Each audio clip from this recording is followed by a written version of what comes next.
Hey, welcome to our first live chat. We have never done this before, and I'm thankful to be here today with my friend Dennis Hepner. He works for JBF Consulting, and they are focused on many large and small shippers and very focused on transportation. Yeah, thank you, Brian. Happy to be with you today. You're right, JBF. We are a bunch of logistics, transportation nerds or geeks, we like to call ourselves, geeks with personality. We focus on technology selection and implementation and operations improvement for all our clients. And as you mentioned, large and small across a lot of different industry verticals. And of course, Brian here, he's a principal at Cornerstone Edge. They're a consulting and supply chain partner of ours that we have some certain synergies with, and they work with clients to improve their supply chain operations holistically. Well, and it's interesting you talked about operations and being a transportation geek, and we focus on the same thing. And we're a warehouse and operations geek, so we have a lot of synergy. We work very well together, and it's great to talk to you again today, Dennis. Always a pleasure. So, Yes, Brian, go ahead.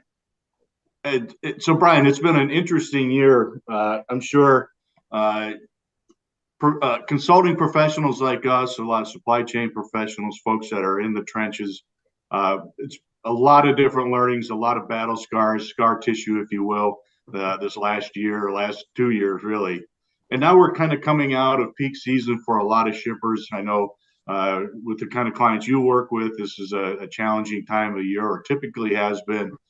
But this is also a time where we can kind of look back on the previous year. Let's look forward to 2023. And one thing that was going through my mind is we're going into the holiday season. And this might be because not only am I starting to look like more like Santa Claus these days, I used to play Santa Claus for our kids in our neighborhood. But if I was Santa Claus and I had the opportunity to grant wishes or bring gifts to our shipper clients or partners like yourself, what do you think some of those things would be? What would I be leaving under their Christmas tree? Yeah, that's a great question. And I look at a Christmas tree and I see lots of gifts, but there's really some big ones that jump out to me. Labor is huge right now. It's very challenging to find good quality labor in warehouse operations. It's very complicated to get the right mix, to get the right price point, and that's why a lot of people are looking at ways to improve that. But it's really a big challenge to find the right resources at the right time. Yeah, I like that you talked about labor as the first thing out of the gate because I think that's one of those issues that apply across a lot of supply chain functions, and certainly in transportation. Often we talk about labor, we think about drivers behind the wheel of a truck, but there's other labor components. There's folks that are doing planning and dispatching and tracking and tracing every day. And relative to labor behind the wheel and in the vehicle, I would like to see more and more advancement towards autonomous vehicles. I think there's a huge opportunity there in a lot of areas.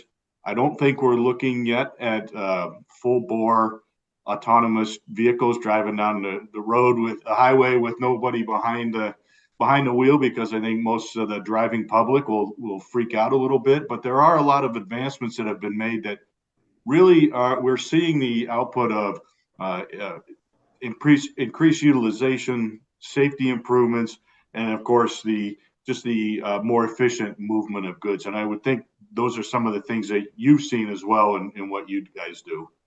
Yeah, it's interesting you brought that up because I think about the new technologies. You mentioned autonomous vehicles. I'll touch on that for just a second.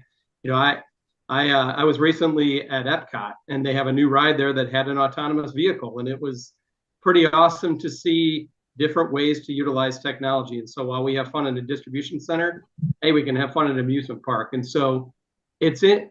When I look at the technology behind that, there's also the warehouse control system, warehouse management systems, and the labor component of a system, and tying all those things together can reduce our labor. Having some more advanced warehouse management and labor management solutions can really improve the efficiencies of each person, whether it's in picking and packing, whether it's in the receiving process, anything within the four walls of the warehouse can really make an impact with a better technology or upgraded technology from a financial standpoint. I think that would probably be a way that we'll see adoption is things will happen in the public sector, and then there will be some adoption, not unlike the Amazon effect, right? Kind of speaking about different areas within either within a distribution and warehouse operations, or if we look across the supply chain of the functional areas, warehousing and distribution, transportation, planning, et cetera. I think another gift that I would love to see Santa bring to our friends and colleagues in the industry is just a lot more breaking down of the walls between those functions. I see too many large organizations that still operate in these silos, and there are a lot of reasons for that. We won't get into it right now, but I think there is still tremendous opportunity there to break those down, to make us more efficient, and to provide visibility not only within a functional area, not only within our organization, but with our suppliers, our customers, and ultimately consumers. Yeah, and as I look at that process, there's one company we worked with more recently, a multi-billion-dollar company, that they were in those silos, and they have a good warehouse management system. They have some transportation concepts. They have product coming from overseas, but they've lost that entire visibility of each data point, whether it's a date and time stamp on receiving, whether it's a stamp when it hit the port. And having one-stop shopping, and the term that's used a lot is supply chain tower, that shows us where that information is at and gives us a one button click that says, hey, this particular transportation product or tool is basically right here. And so if we can understand where that container's at, understand where that product is at in the supply chain, it will go a long way, because a lot of people are lost in that process. I agree. I think another kind of similar but slightly different topic, and you touched on it, is technology. One of the disheartening trends we saw this year was a number of technology vendors being acquired by a competitor or a PE firm or somebody like that. And me as the shipper, oftentimes, if my product that I had isn't going to be supported going forward, what kind of difficulty does that put me in? If I don't know, and there is a chance that I might get a big lump of coal in my stocking called re-implementation, how do I avoid that? So to see some transparency in that market, part of that obviously is buyer beware, do your due diligence. However, I'd like to see that become less of a concern for organizations, so they could focus more on value drivers.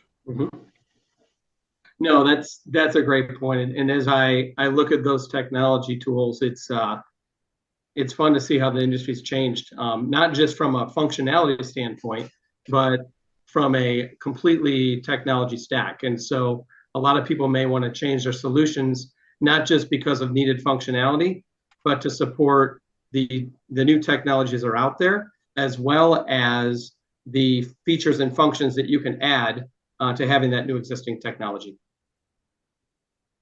So I think we bounced around a lot of ideas about Santa being generous this holiday season. I think one that I don't know if Santa Claus can solve this, or it's just a reality, and that's going into 2023 FUD, fear, uncertainty, and doubt of what's going to happen, especially from a macroeconomic perspective. Obviously, inflation, interest rates, layoffs, all things that are on organizations' minds or on individual people's minds. What does give me comfort is people like you and I, and like I said, our colleagues and our friends and our clients and partners. No one is more prepared to deal with FUD than supply chain professionals.